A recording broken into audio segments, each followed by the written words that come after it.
The ball tank, and ladies and gentlemen, last time I left off, I mentioned I got the machine guns on, and got them basically movable, but that's pretty much it. We want it stationary, we don't want too much moving parts, but I did get the, I want to call it the turret barrels on. Got them on. One of them actually moved. Which one was it? This one. And it's not a whole lot of range. This one, I really couldn't get it to move. I could get it to move a little bit, but I'm pretty much just had to glue it into position. It doesn't really have a whole lot of range to move anyway, but anyway, I try to keep it somewhat uniformed on both sides, and I may tack a little glue on it anyway.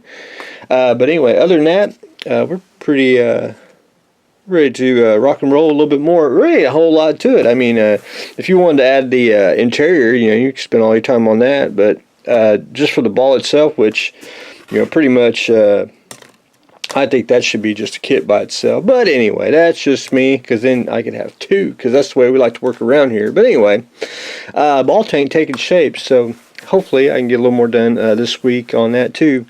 And then I want to figure out what I want to do. I want to put it on a base and put a figure on it. But anyway, I'm probably going to go.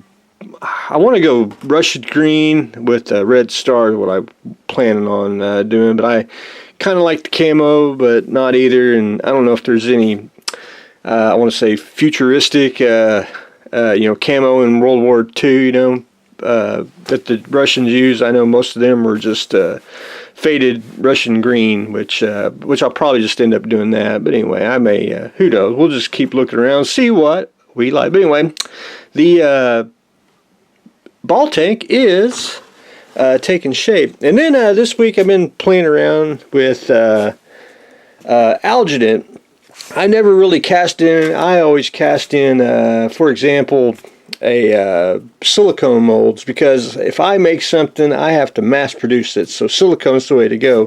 Alginate's a temporary mold. It's basically, I want to say about 2 hours. I've been experimenting. I made a mold of my mouth, and I ain't the best at caster plasting. Never could really get it right. But anyway, got it mold. That's my first couple of tries there, and not too bad. It does hold. It does.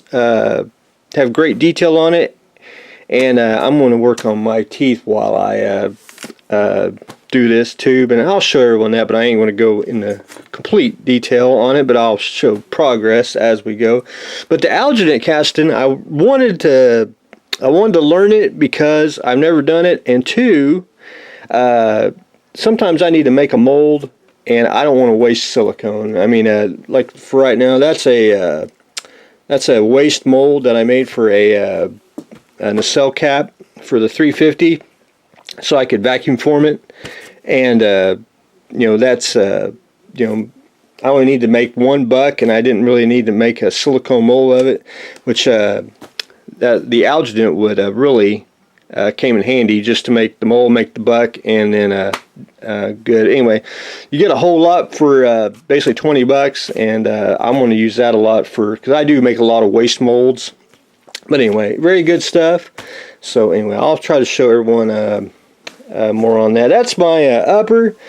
That's my first casting on my lower one, which I got to redo because I didn't know what I was doing at first, because you only got to trial and error when you start doing stuff like that. But anyway, that's what I have got going on today. A very quick update. We are learning how to do alginate, which I'll show everyone. I have a lot of molds. I need to go and sort them out and fix them, and who knows. Anyway, that's old stuff that they'll probably never reissue again that I made conversions for. But anyway, we're learning alginate molding, and the ball tank is slowly taking shape.